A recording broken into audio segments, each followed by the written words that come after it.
ئەم حکومەتی هەرێمە تەنها 4 موچەی ساڵی 2020 دابەش کردووە. تازە بە تازە پاش 50 ڕۆژ سەرقاڵی دابشکردنی موچەی پێنجەمی ساڵە کەچی لەسەر داواکردنی ماف و دەستەبەرکردنی ئازادیەکان زیاتر لە 7 مامۆستا و چالاکوان و ڕۆژنامەنووسی دەستگیر کردووە.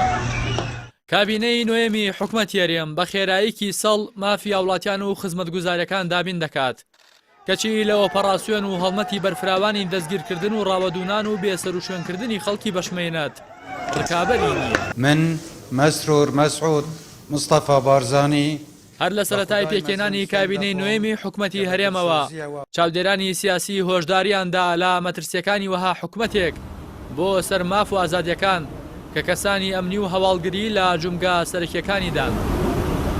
لە ئێستاشدا و پاش 2 ساڵ لە حکومڕانیەم کابینەیە سەلماوە کە حکومەتێکی پۆلیسی تەنیا گرتن و ڕاوەدونانی پێدەکرێت وەگەرنا لە ئاست خزمەتگوزاری و دابشکردنی موچە و گفتوگۆی دیبلۆماسی و ڕێککەوتنی سیاسی لەگەڵ بەغدا حکومەتێکی شکست خواردووە و هیچ لە بارانە بووە.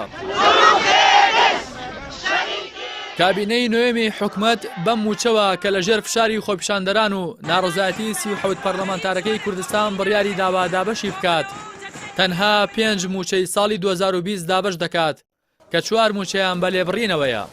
هاوکات چارەنووسی موچەی مانگەکانی 11 و 12 نادیارە و پێشتریش 5 موچەی مانگەکانی 4 و 5 و 6 و 7 و 8 بێسەر و شوێن کردووە و تەنانەت ئامادە نیە ناوی پاشەکەوتیشی لێ بنێت.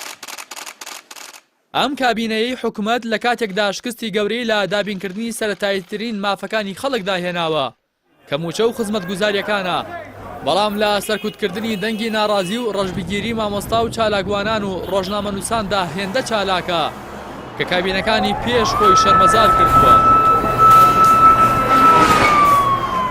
بەپێی ئامارە نافەرمیەکان نزیکەی 45 کەس لە پارێزگای دوهۆک و 15 کەس لە پارێزگای هەولێر و 16 کەس لە پارێزگای سلێمانی لە چین و توێژە موچەخۆرە جیاوازەکان لەسەر داواکردنی موچەکانیان لە کونجی زیندان توند کراون.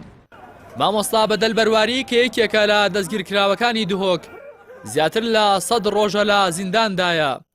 تەنیا تاوانی ئەو مامۆستایە ئەوە بوو داوای دەکرد خۆپیشاندان و ناڕزایەتی بەرفراوان بەڕێوە بچێت تا حکومەت ناچار بکرێت کە موچە لە کاتی خۆیدا و بێ لێبڕین دابەش بکات کەچی لە ئێستادا بە تۆمەتی تێکدانی ئاسایشی نەتەوەیی لە ئاسایشی گشتی هەولێر دەستگیر کراوە و ڕێگەش نادەن بە پارێزەر و کەسوکارەکەی سەردانی بکەن کە دروستکردنی سیناریۆ و داتاشینی تۆمەتی لەم جۆرە ڕێک لە کاری دەستگا هەواڵگریەکان دەچێت. تەنیا بەراوردکاری نێوان شێوازی دابشکردنی موچە و هەڵمەتی ڕەشبگیری هاوڵاتیان وەڵامی ئەو پرسیارە دەداتەوە کە ئایا کابینەی نوێمی حکومەت کابینەیەکی خزمەتگوزار و مەدەنیە یان کابینەیەکی پۆلیسی و سەرکردە.